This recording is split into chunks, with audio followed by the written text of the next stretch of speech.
tem uma relação com a questão da morte, da destruição, essa face, por isso que eu aproximei ela de Kali. E os outros deuses começam a observar aquilo e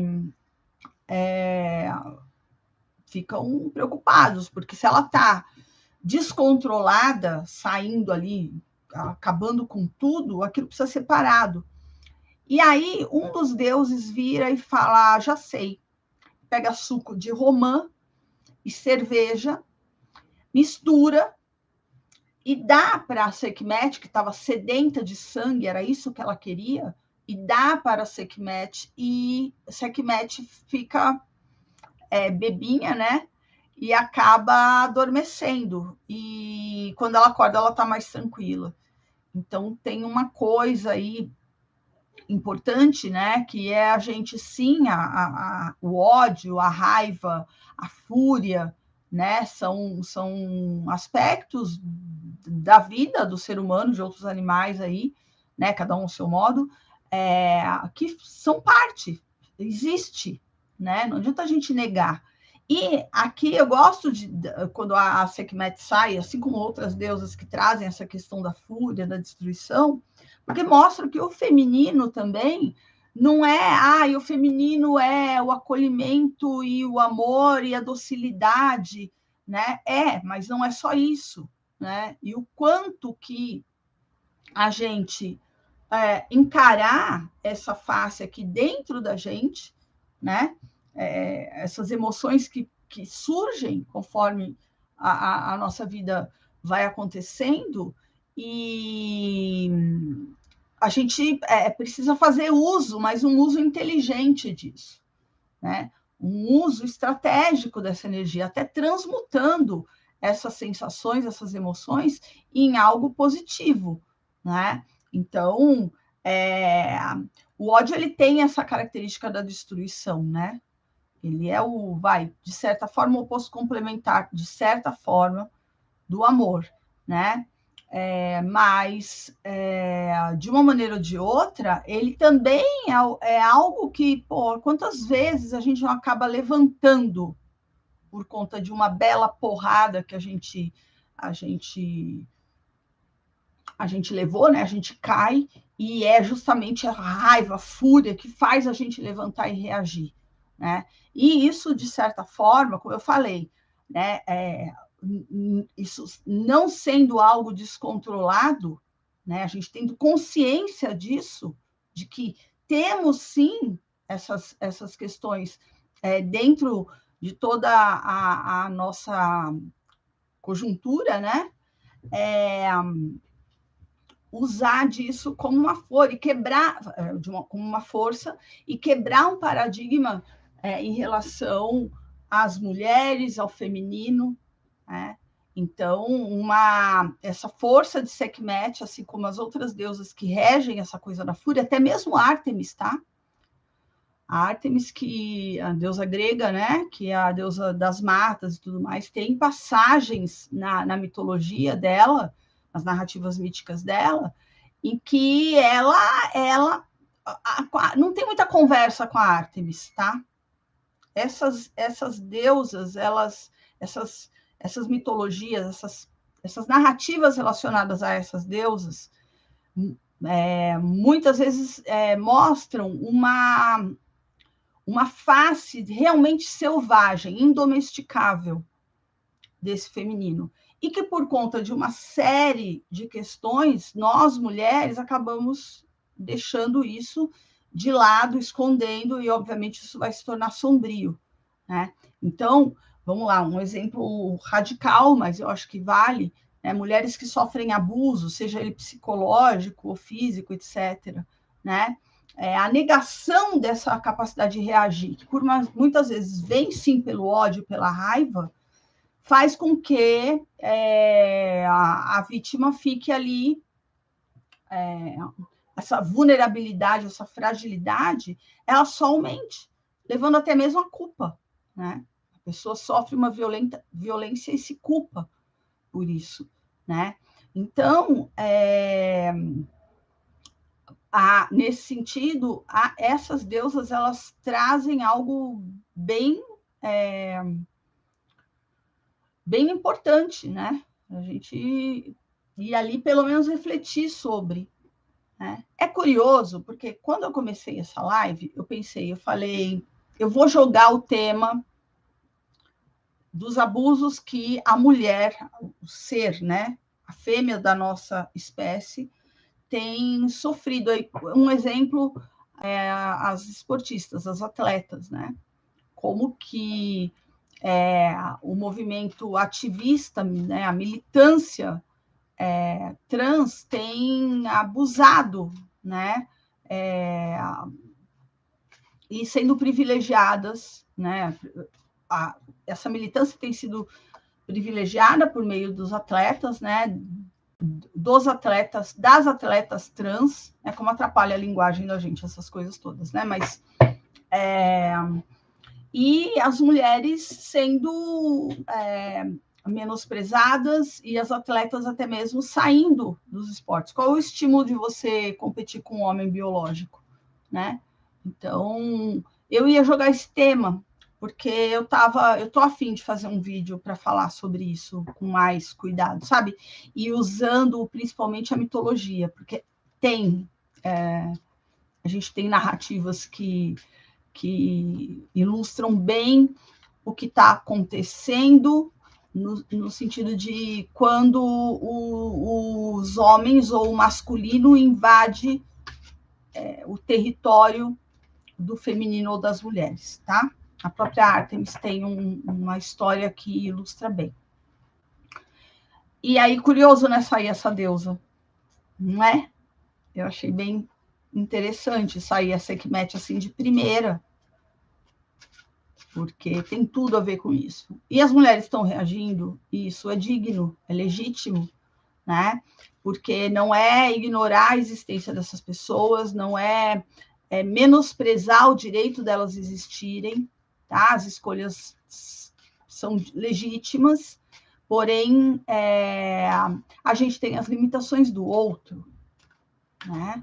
Então, nesse sentido dos esportes, como eu falo sempre, há uma solução aí, assim como as mulheres, quando lutaram para que elas tivessem direito, né, de competir, foram criadas as ligas femininas. Não foi isso que aconteceu? Né? Por que não criar ligas específicas para trans? Eu acho que é um caminho para a gente discutir, né? Só que não tem muito diálogo, porque a militância é muito radical, né? Essa militância identitária é muito radical. E detalhe, acaba prejudicando, inclusive, as pessoas, né? As pessoas pelas quais eles dizem que lutam. Então, essa face aqui, por exemplo, do feminino, mostra que a gente não tem, não é porque você é mulher, porque você está querendo resgatar o seu feminino, que você tem que virar uma florzinha e aceitar tudo, né? Essa imagem de feminino é uma forma de domesticação também, né?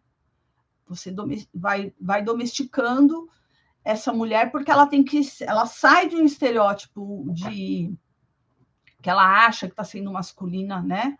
Uma mulher guerreira, por exemplo, uma mulher que trabalha, que vai se empenha no trabalho, e aí vem aquela crise, né? Muito comum, né?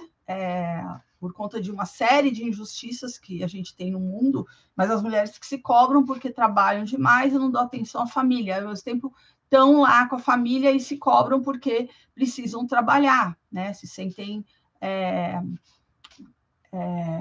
dependentes, né? Isso é terrível, muito potencial aí que precisa ser colocado no mundo e de repente está trancado dentro de casa.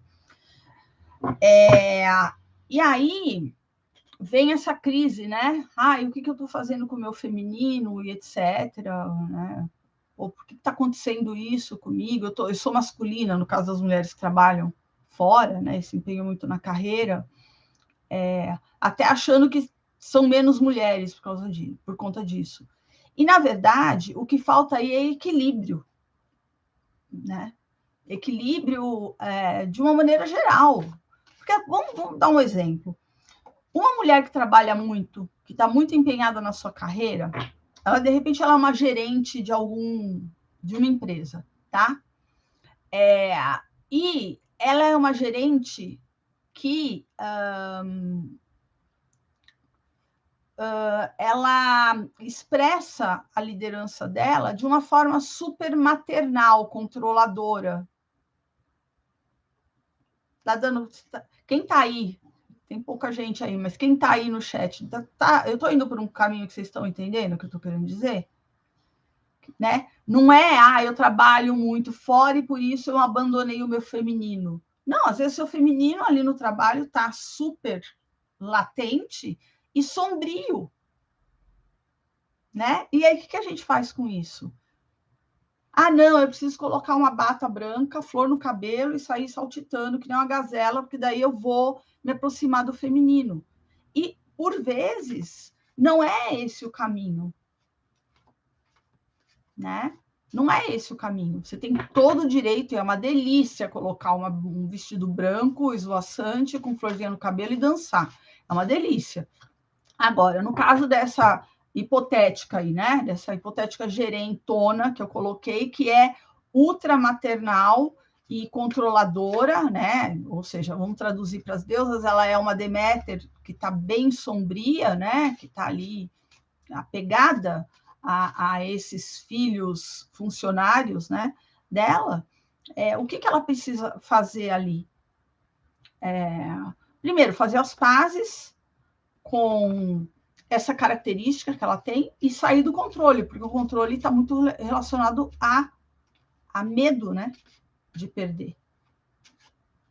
E é curioso porque essa mesma mulher, ela pode estar colocando toda essa energia de frustração, porque ela não está feliz. Essa mulher hipotética que eu estou colocando aqui, ela não está feliz, né? Quem estaria, aliás, né? E essa força aqui, ó, essa leoa aqui, ó, ela vai crescendo, crescendo, crescendo, se tornando cada vez mais sombria, cada vez mais furiosa, e a chegar num ponto, assim como no mito da Sekhmet, que ela sai destruindo tudo. Né? É isso que acontece com a Sekhmet aqui. Qual que é a diferença da Sekhmet aqui, no ódio, na raiva e na frustração, né? De uma Deméter, quando a Core, a Deméter grega, né? A Core, que é sua filha predileta, é raptada, levada para o Hades, a Deméter, que é uma deusa da vida, perde a sua filha, que ela é o amanhecer, ela é o botão de rosa que está para se abrir. Ela é isso, a Core. Né? Ela é essa parte da Deméter. E ela é raptada e levada para o Hades, para o submundo, e a reação da Deméter, que é uma reação assim que a gente tende muito, né, no geral, assim, há uma tendência a romancear isso e deixar essa coisa leve, mas ela fica tão... eu ia falar um palavrão, mas ela fica tão irritada com aquilo, com aquela impotência de resgatar, né? Ela tem uma impotência e não conseguir resgatar a Core, né? Porque no mundo de Hades não é assim, porta aberta. Os únicos que entram lá é o Hermes, né? Os psicopompos ali e a Hécate, né? Ela consegue entrar ali no mundo de Hades, mas nem Zeus apita ali, né? E aí, ela, nessa fúria causada pela frustração e impotência e falta de compreensão também do que está acontecendo, ela fala, ok, não terei Core, nenhum grão mais vai nascer. E aí tudo começa a secar, ela mesma, os cabelos dela embranquecem, ela se torna velha, e ela sai pelo mundo ali, buscando um meio de resgatar Core, né? Mas essa atitude de não vou mais produzir um grão, nada mais vai florescer nessa terra, e tudo morrendo, né? como consequência, quem falou que não é a mesma coisa que Sekhmet faz, devorando e a sede de sangue? Né? Para refletir. Não sei, a gente percebe numa carta aqui, a gente vai puxando os fios, né? Que o feminino é muito complexo. E se equilibrar não é simplesmente trocar 6 por meia dúzia. Se equilibrar não é, eu preciso cuidar do meu feminino, né?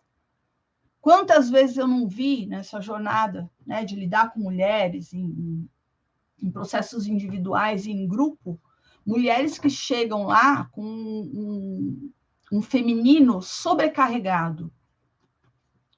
E mais do que tenho que cuidar da minha feminilidade, ela precisa cuidar do masculino dela, que está ali jogado às traças. Ou ainda, cuidar, mais ainda, cuidar de uma outra, cuidar dessa guerreira cansada, né? Essa guerreira frustrada, que não é valorizada, que carregou essa mulher até ali, né?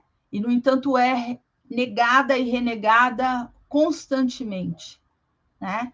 E aí vem essa questão do equilíbrio, de pegar mais leve, de saber usar suas ferramentas, suas armas, né? Para não sair translocada, destruindo tudo ao seu redor, inclusive ela mesma.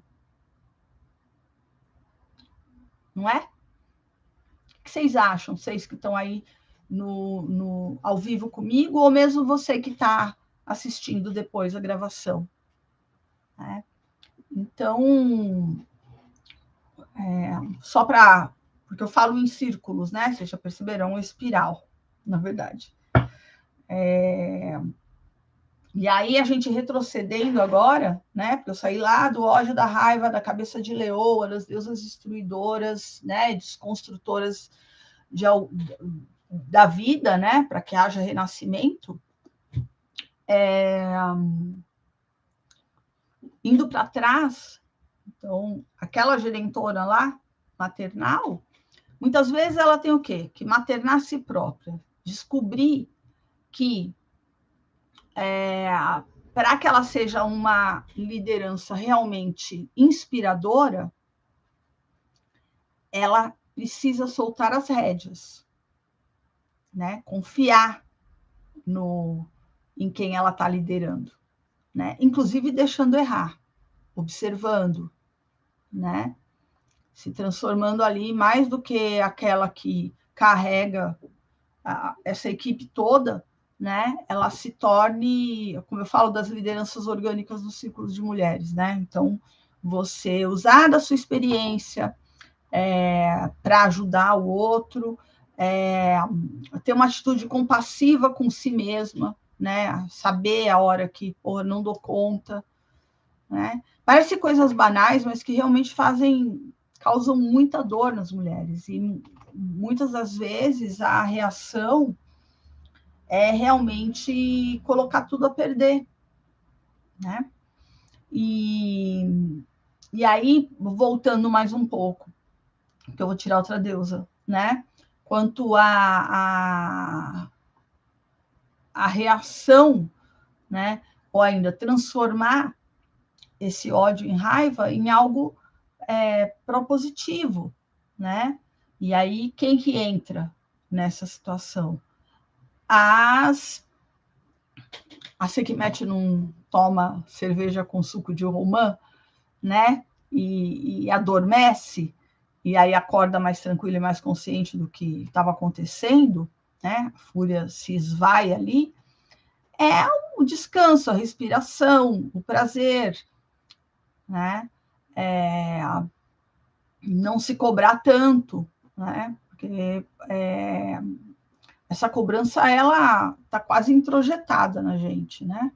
As mulheres. Nós temos que fazer as coisas muito bem. O que é bem típico a palavra está um pouco batida e banalizada, mas é bem típico de minorias, vamos colocar assim. Pelo amor de Deus, gente, eu não tenho um teor ideológico que eu estou falando aqui, tá? Mas pessoas que... do mesmo jeito que um homem tem muitas cobranças, tá? Estou procurando palavras aqui para falar, para ser clara, para não haver confusão.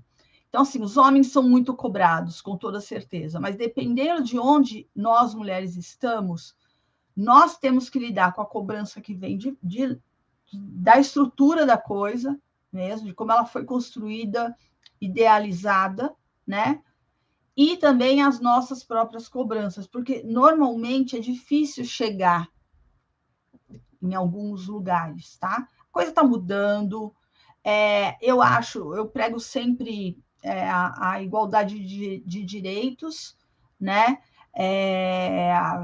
Mas sem vitimização, sem que a gente precise ter privilégios aí, né? Mas uma igualdade de oportunidade, vamos colocar dessa forma, né?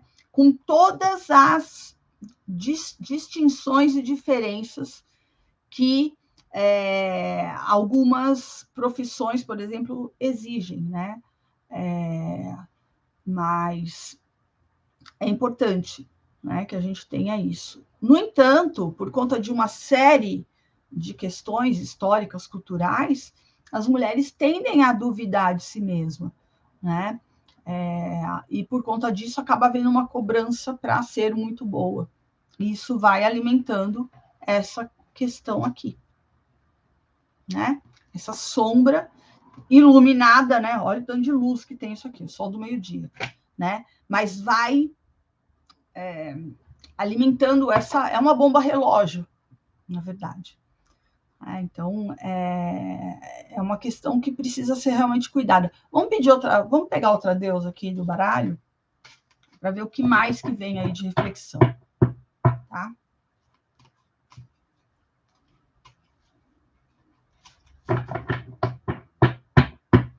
Enquanto isso, a minha gata dorme o sono das justas aqui. Tá nem aí para nada. Olha só. Eurínome. Falei tanto da Deméter, né? Deusa grega, a gente sai com a Eurínome aqui, que é uma deusa bem, assim, ela não é uma deusa muito conhecida, né? Da mitologia grega, mas ela é uma deusa, assim, ligada a uma face da grande mãe e do grande feminino bem primitiva, né? Ela cria o mundo por meio da dança. Eu falei, né? Da gente dançar, colocar a roupa e o vestido branco e sair dançando, né? Então, por meio dos movimentos da dança dela, as coisas vão sendo criadas, né? E ela cria sozinha, e isso vai fazendo com que ela chegue um momento que ela se torna muito solitária. Ela fala, ok, por que eu estou criando tudo isso? Né? Para quem? Para que eu estou criando tudo isso? E ela cria um filho consorte, que é uma figura mítica assim, bem recorrente, né, nas mitologias, principalmente essas mitologias ligadas ao casamento sagrado, ligadas à própria grande mãe, né? E que vai ali, a gente vai acabar tendo resquícios disso, inclusive, na mitologia cristã, tá? Para outro papo.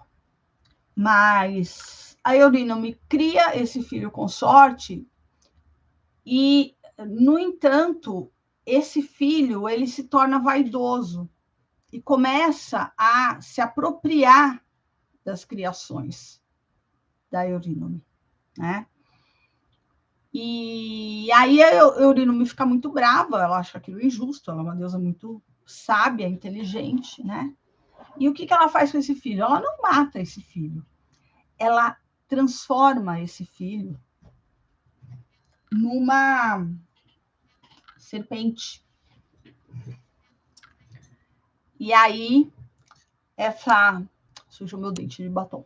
Essa serpente, né, troca de pele, morre, renasce. E continua dançando com ela, só que aí dessa forma, né? Aqui a gente vai ver também a relação da alma com o ego, né? Então, por vezes a gente fica muito apegadas a essa... A gente personaliza, né? A gente acaba se identificando com as nossas criações, a gente acaba achando que... esquecendo da nossa alma, esquecendo dessa fonte, né? Que é de onde vem mesmo a inspiração, né? Aqui, tudo muito entre aspas, mas o ego realiza, o ego vivencia nesse mundo aqui as coisas, mas as questões mais profundas vêm da nossa alma, né? Tomara que esteja sendo clara.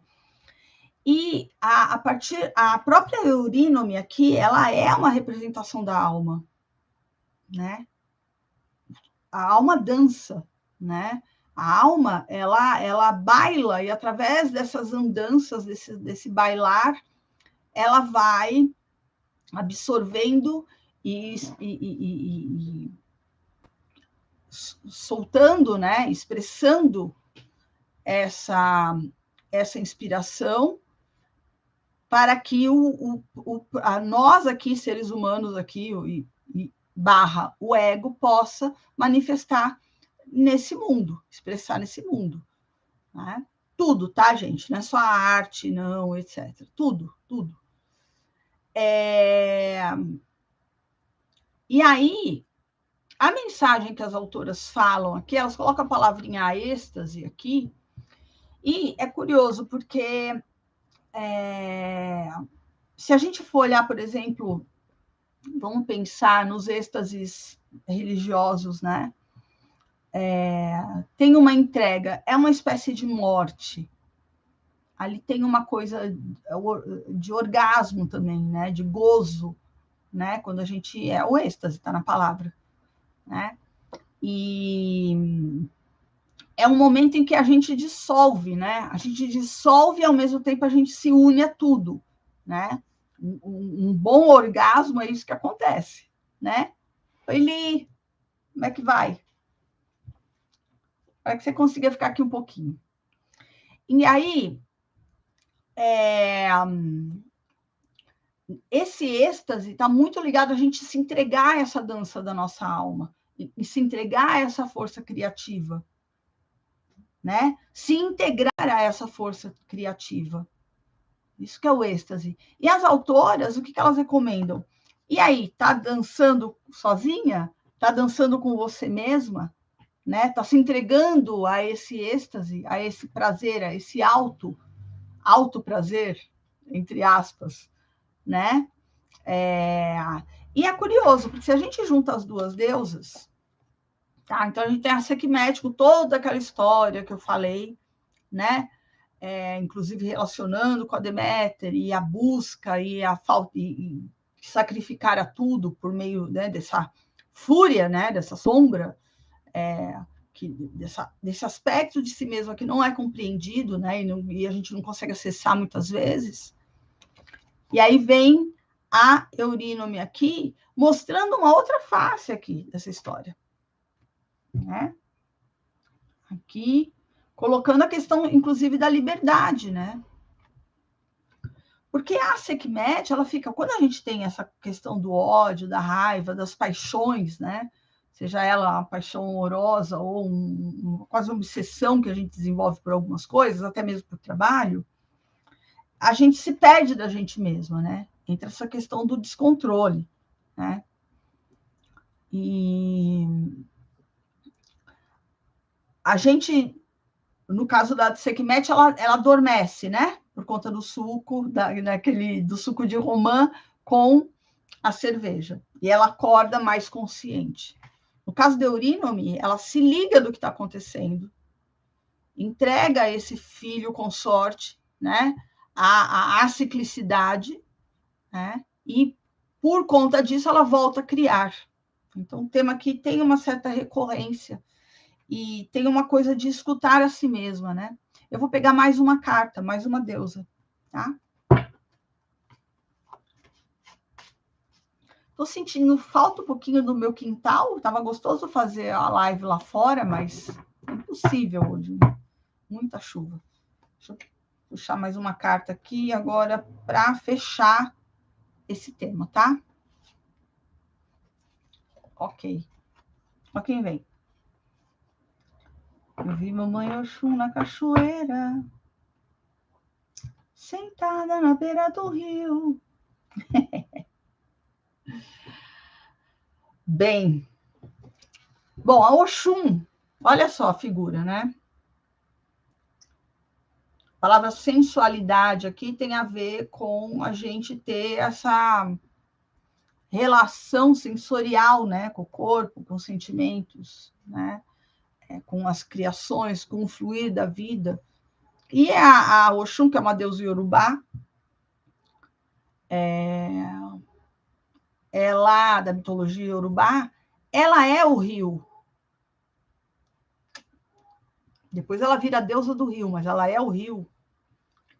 E ela é a divindade uma divindade da criação também, a outra mãe, né? Vem uma outra mãe aqui. Falamos, né? Da Sekhmet como essa face destruidora da grande mãe, do grande feminino, esse aspecto. A Eurino me vem também como uma grande mãe primitiva, porque afinal de contas ela cria tudo por meio da dança dela. E agora a gente vem com Oxum, que ela é, além de ser a deusa da mãe, a protetora dos partos, mais dos bebês, né? Protetora dos bebezinhos e tudo mais. Ela é a deusa da riqueza. Ela traz o ouro, ela traz tudo que reluz, né?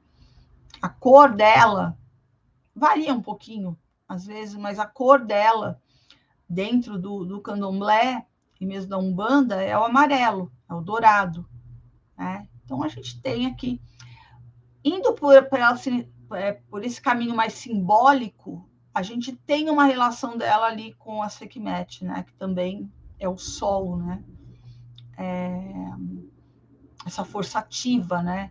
A Oxum é interessante porque ela traz um feminino que a gente pode relacionar, por exemplo, com a Afrodite, que tem essa face faceira, né? A Afrodite é malandrinha, ela é muito astuta, ela é molinha, né? Como eu falo, né?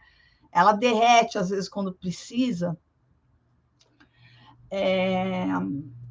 Tem esse aspecto, é uma deusa muito complexa, né? E a Oxum também tem isso, sabe? Ela, na mitologia iorubá, ela tem umas passagens super artimanhas, assim, ela é até meio sacanas, né? A Afrodite também, a sacanagem existe na mitologia, tá, gente? Porque nós estamos falando de aspectos da nossa própria natureza. Então, né? Cartas à redação. E a Oxum, ela tem essa astúcia, essa esperteza, né? E ela é uma feiticeira. Ela é uma bruxona. Ela é a dona da magia na mitologia iorubá. Então, quando a gente fala disso, a gente fala sobre o quê? Ela tem uma capacidade ali de compreender os elementos e transformar os elementos, né? E percebam que essa deusa aqui, ela traz um tema que eu falei lá atrás do controle, lembra? Da coisa encruada, né? Sombria. Eu falei assim, então, dei o exemplo hipotético da gerente lá, que é maternal, mas controladora, né? E aí eu pedi uma carta para ver a Eurínome, que a gente já explicou, simplicidade, que já é um bom conselho para lidar, né, com as questões da Sekhmet. E aí vem a Oxum, que é o fluir do rio, que é a capacidade de manipular as coisas ali para transformá-las. É isso que a bruxa faz, é isso que a feiticeira faz, não é? É isso que a alquimista faz. E por que ela faz? Porque ela conhece, ela tem consciência das coisas, né? E então a gente junta essas duas características aí para lidar com essa questão do ódio, da fúria, transformar isso em força. Não falei isso no começo? Que não é para a gente desprezar essas questões. A gente precisa saber usar. Inclusive, tem uma Oxum, porque assim, na mitologia iorubá, assim como outras mitologias, as deusas têm... Legal, Dê, já falo, gostei. Na mitologia iorubá, assim como a gente tem em outras mitologias, né? Uma mesma divindade tem várias faces, tá? De novo, estamos falando da natureza e do ser humano também, quando a gente fala de mitologia. E tem uma Oxum chamada Oxum Opará, ou Apará, eu acho que é Opará, que é uma Oxum guerreira. Olha que curioso. Então, essa mesma divindade, toda lânguida, né? Toda sensual, né? Toda cheia de balangandãs e ouro, e esse ventre aqui lindo dela, e esse seio, esse colo à mostra, né? Mostrando entrega, coragem. Ela é uma guerreira também. Então, é aquela coisa, é a forma, é o que a gente faz com essas emoções, esses sentimentos, essas características que nós carregamos, né? Que nós, mulheres e homens, carregamos. Então, a gente sai de uma Sekhmet aqui, né? Passamos por uma Eurynome que entende que precisa haver essa reciclagem, essa ciclicidade, transformando o seu filho numa serpente, né? Aqui eu comparei com a Deméter, inclusive, né? Que não entende a morte, entre aspas, né? O sumiço da filha. Ah, sumiu, então eu vou matar tudo também, nada vai viver. Né? Então aqui a gente já tem uma compreensão, que é bem a ciclicidade. E aí aqui a gente tem uma junção. A Denise atentou para a questão do amarelo e do azul, eu achei sensacional. Também tem tudo a ver, né?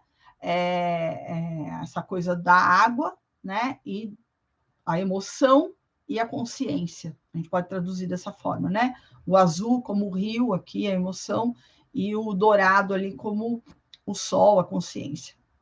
Ou até a alma e o ego, por que não?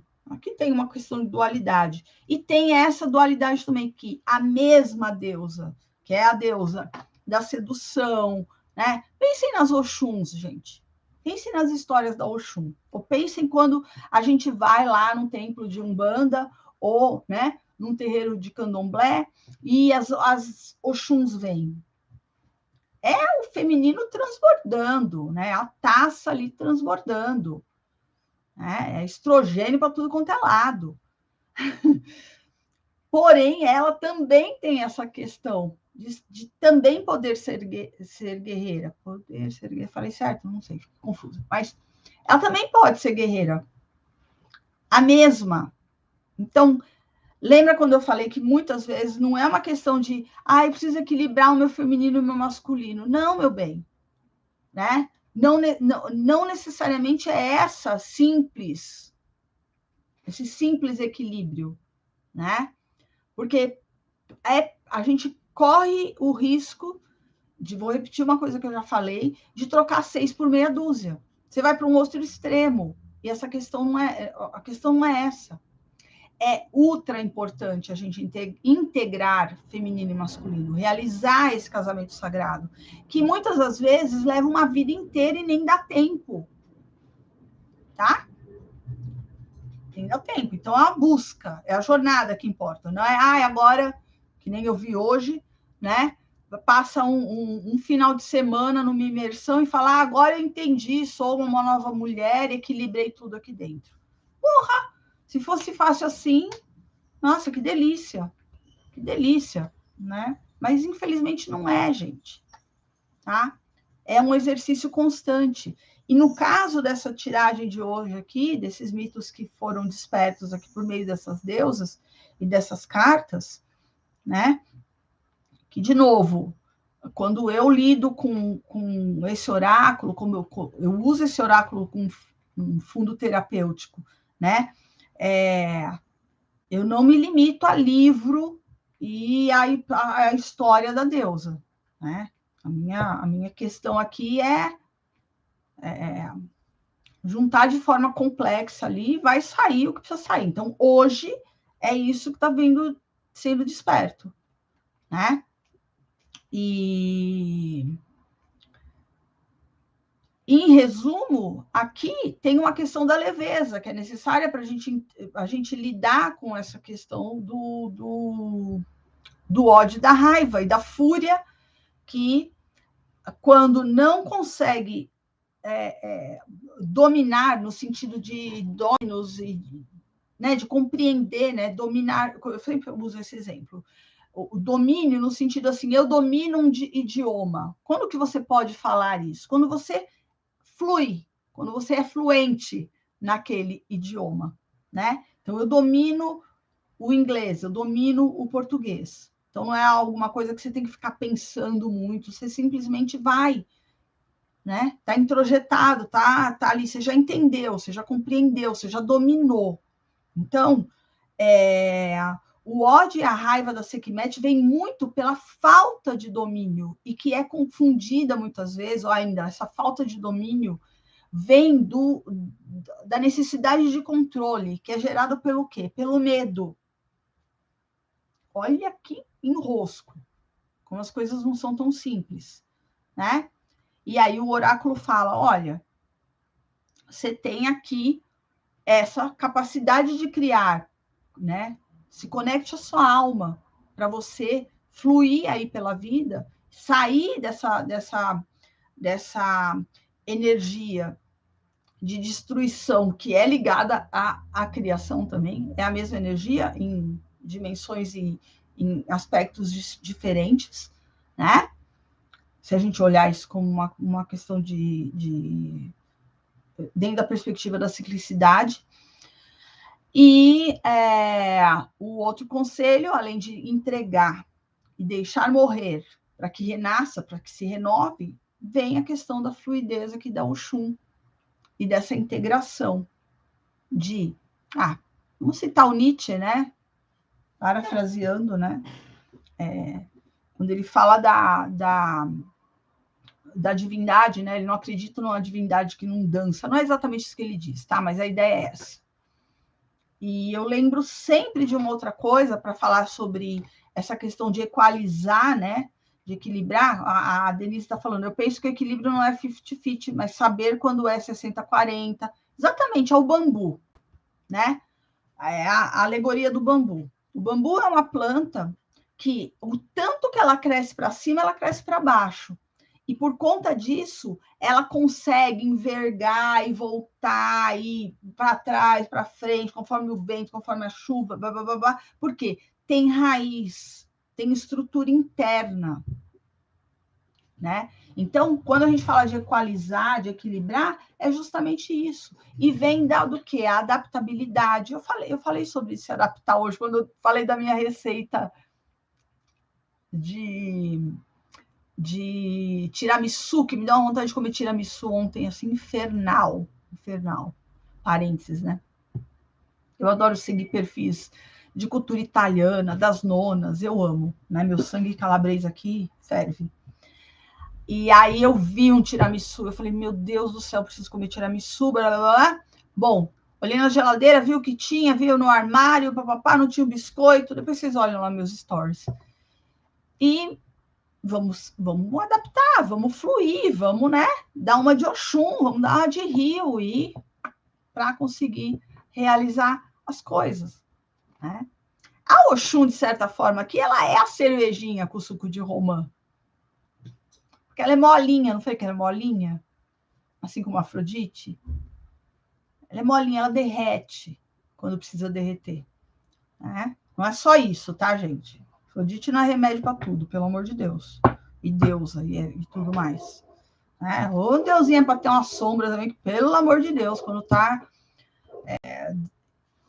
não está compreendida, né? Que também, de novo, ninguém vai compreender 100% nada.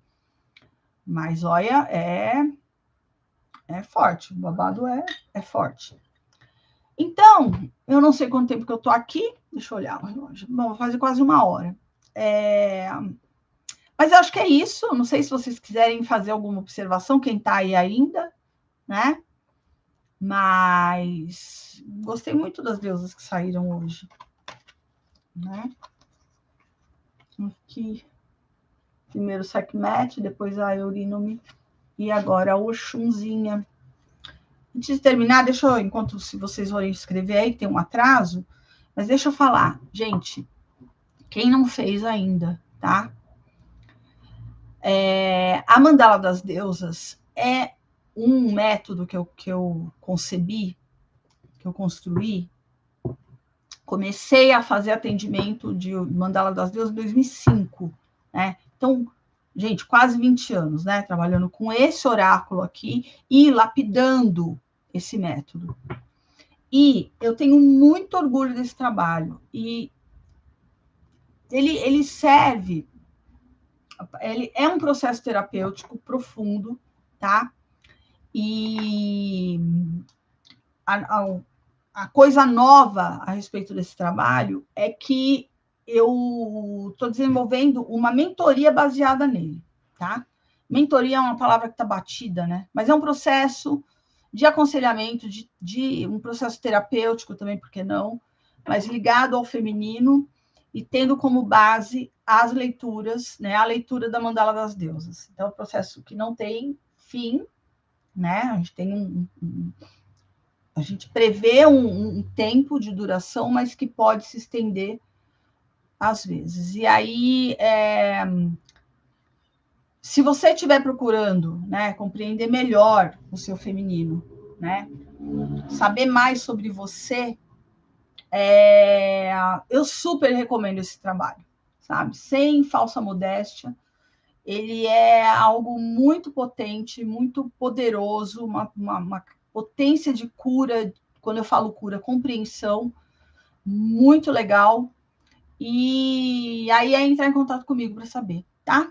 Denise, que prazer te ter aqui, tá? Venha mais, né? Que a gente se veja mais. Eu gosto muito de você, gosto muito do Sérgio, a família, tantos anos, né? Que a gente se conhece, por mais que a gente não tenha tido tanto contato assim, mas foram momentos bem especiais. Então, eu super agradeço a participação, super agradeço aí as observações que você colocou.